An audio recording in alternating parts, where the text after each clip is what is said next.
I'm Terrence James, and today Chris and I have the keys for the brand new refreshed 2025 Volkswagen Taos. And today we want to show you... It's called Taos.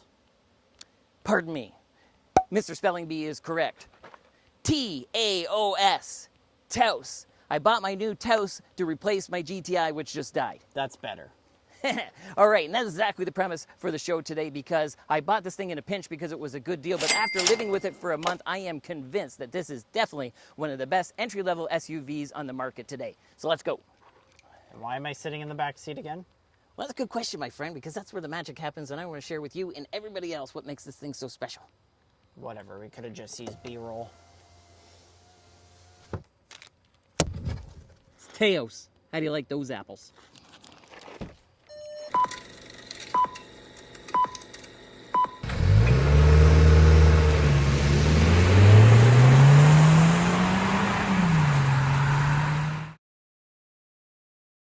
All right, Chris, we are off on our feels portion, and yes, I did stick you in the back, and I apologize for that.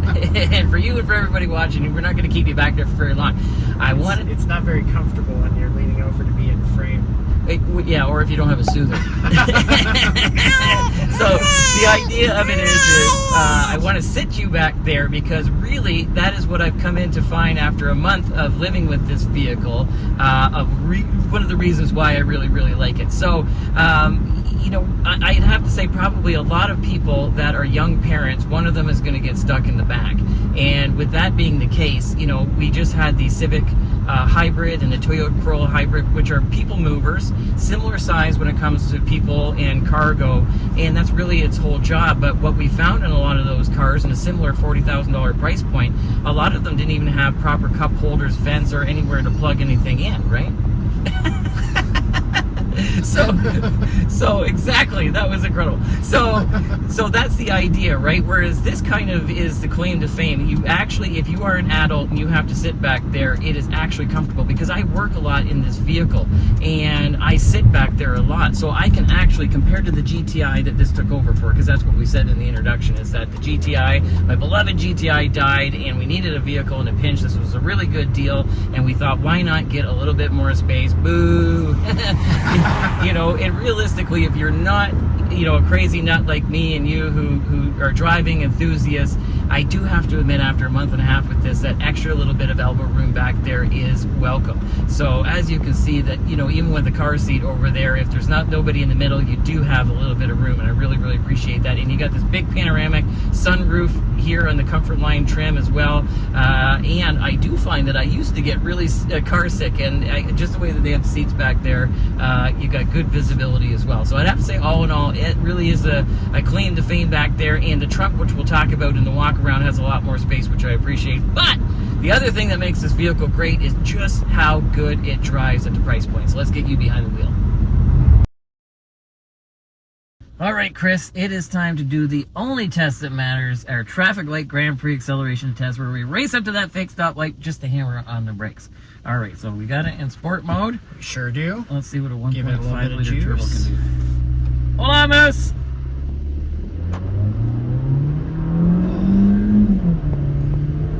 I shouldn't have fed him a liquid now. All right. And brakes. Oh, mommy seatbelt.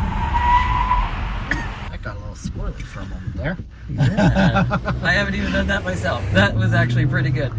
All right, so this is great because this is your actual first impressions with this vehicle, and one of the things that I was taken away with, besides how much I liked the back and how much roomy it was for this, because like I said, we looked at a Chevy Trax and things like that, and I actually really liked it, but it did seem a lot smaller on the inside. It felt more like the GTI we were coming from. So on the outside, this doesn't look like a very big vehicle, but it really does seem quite roomy in here. But the thing that I noticed on this short test drive that we got to do as customers was that I was really surprised at how good it drove, because yes, coming from the GTI, no, it's not a GTI. We joke around and say it's a GTI and Stilts.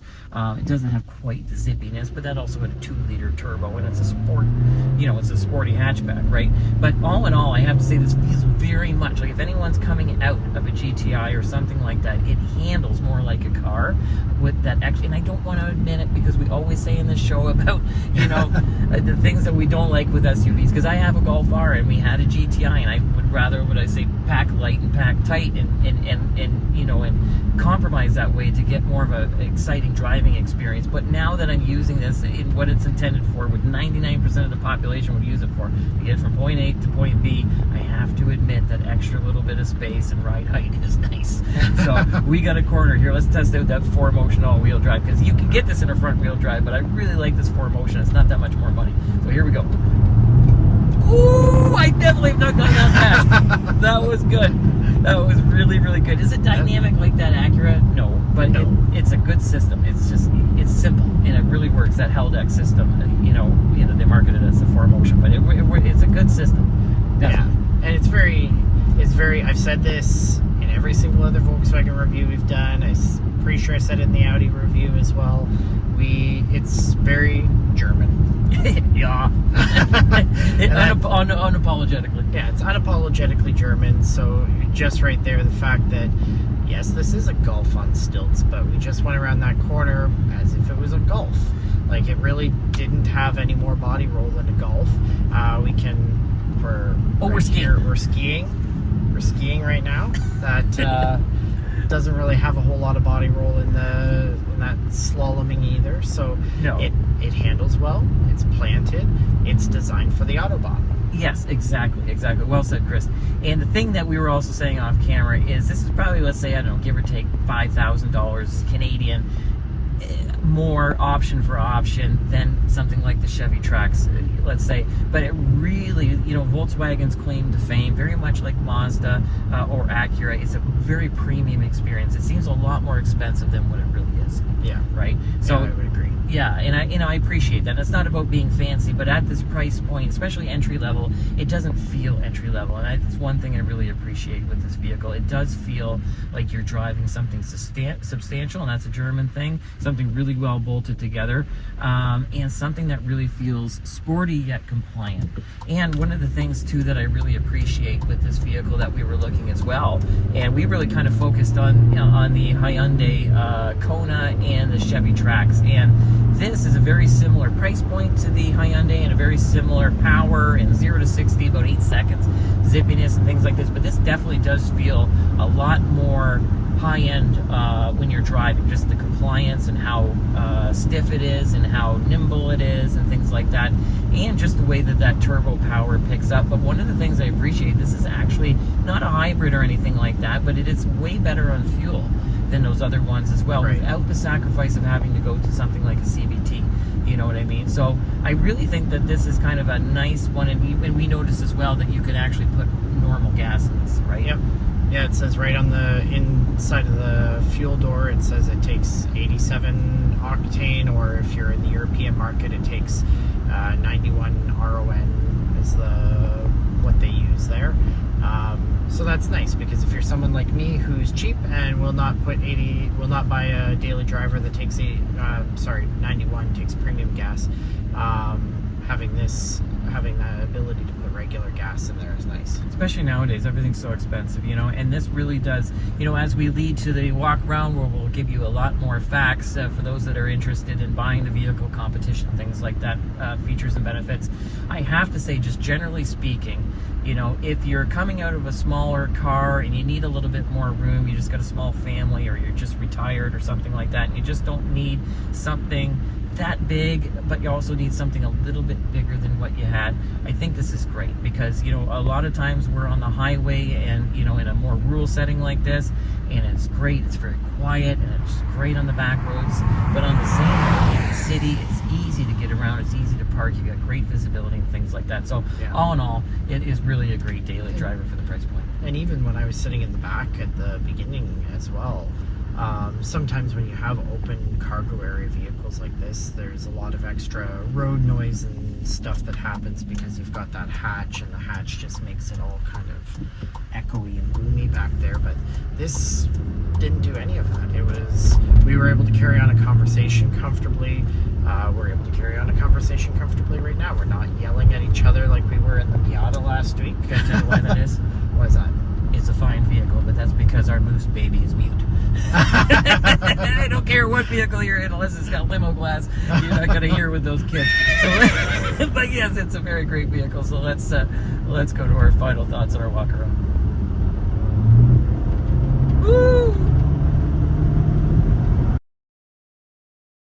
All right, it's time to slow things down and do a walk around and give you the facts on this vehicle, give you price competition and some of the things that I really appreciate over this last month with it. So let's start in the back, because like I said, that is where some of the magic happens back here. So we didn't really mention it too much in the driving portion, but I do have to say and admit that I do like the extra little bit of space. So as we said, this is on the MQB platform, so really it is kind of like a GTI or my old car on stilts. And I've always used the argument to say that you're not going to get that much more in the back of one of these small SUVs, so why don't you keep your more engaging hatchback and just learn to live with it, you know, pack lighter and tighter type thing. But I do have to say, you know, if you're just caring about engagement, you just want to get from point A to point B, this extra little bit of space here definitely does make a difference. And this vehicle happened to be equipped with the Muddy Buddies, which I like. But the thing with the Volkswagen, when you come back here, they really have a lot of thought. So you got these little pockets on the side here, which I really appreciate. You do have, I do like Honda's sliding hiding one, but this, you've got a dual storage or for covering and concealing your things here. And just in general, just little touches like this. Like you got a handle. A lot of companies are doing this now, but it was kind of a Volkswagen thing in the beginning, so you don't get your hands dirty. And then, of course, all cars nowadays have 60-40 split seats pretty much in the back. But because this is based on a German-type vehicle, you do have this middle pass-through here for your skis, or in Canada, your Canadian cargo tester. Doug Gilmore special fits right in there. So definitely, I have to say, after living with this thing for a month, this is like my GTI, as it's really ergonomic and convenient, but just with a little bit more extra space. So let's come to the back here. And again, we have seen vehicles that we've said that you can't open up the doors almost 90 degrees, but I do have to say that one of the most frustrating things in the whole world for me personally is installing a car seat. And I can still get Moose Baby's car seat in here, no problem, without being all ragey. So now when I come in here, again, I'm only Tom Cruise tall, 5'7", but as I was saying, one of the reasons why I personally really like it is I feel not claustrophobic. I could do the same things in my GTI, but I really felt kind of cramped back here, where I do have tons of leg room. So sitting behind myself as a 5'7" driver, you can see all kinds of room in front of my knees, all kinds of room above my head, and you've got big door pockets as we were showing. I have cup holders in the middle here that come down. I've got my map storage pockets here, USB-C, another storage here, and actual vents so me and Moose can breathe. And then in this black edition, or even in the normal comfort line, you can get this panoramic sunroof. So not for everybody, because sometimes they come with more problems if you keep the vehicles for a long time, but if you're just leasing it, it's definitely nice to get all that extra light in. So definitely awesome back here. And I have to say that. So coming up front, where the other bit of the magic is, as we were showing when we just did our feels for the drive portion. But just talking about features and benefits and things like that, one that I really like is the Taos, or Taos, starts at around $31,000 Canadian plus fees and taxes, and that's front wheel drive. Now you are going to sacrifice a little bit.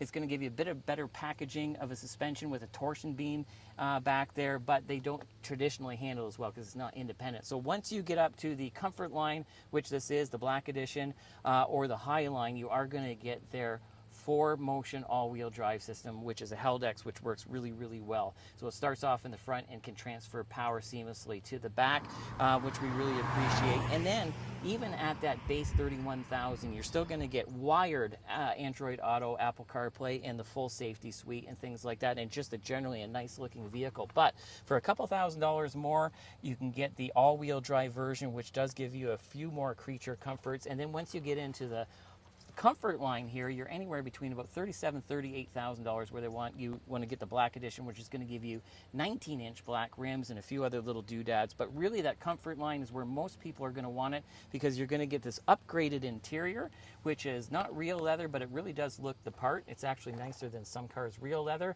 And we have this Alcantara type material in here, which is really nice as well. You do have 6-way power seats with 2-way lumbar at this price point as well. You're going to get remote start, which is a nice feature. Heated seats up front all the way around, and heated steering wheel for all trims. And then if you really want, you can upgrade to the Highline and get ventilated and I believe navigation as well. But really at this price point here with the Comfort Line 2, you're also going to get wireless Apple CarPlay and wireless Android Auto and wireless charging, which are nice features too. So very, very well equipped, and all the materials in here are very nice, especially with this price point. But one of the other things that makes this good is that 1.5 liter turbocharged engine up front with its 8-speed automatic transmission. Now, if you're familiar with the Taos or Taos in the past, it was a great vehicle, great price point, but it did have some issues. So on this refresh here, if I can figure out how to open my own car, it does have some really, really nice improvements. So you're getting 16 more horsepower. You're up to 174 horsepower and 184 pound-feet of torque out of this little engine.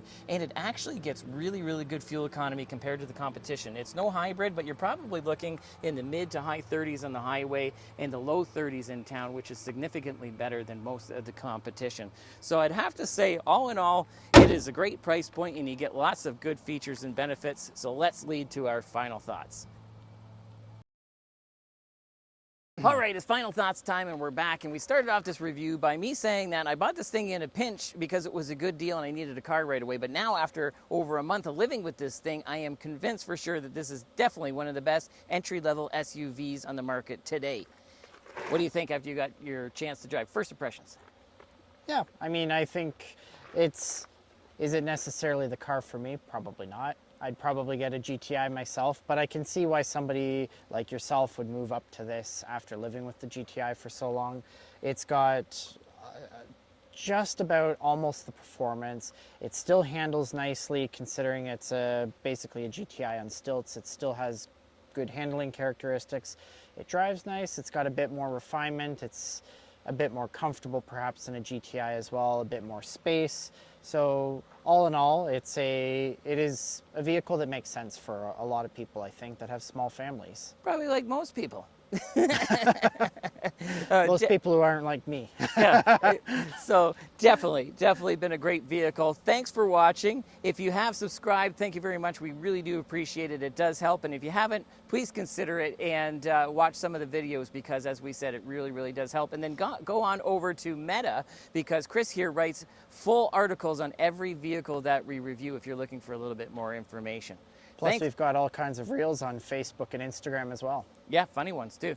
At least my mom thinks that they're funny. That's right. Mom, this is the last time. Look at this vehicle. It takes people you know in it. It's time to subscribe.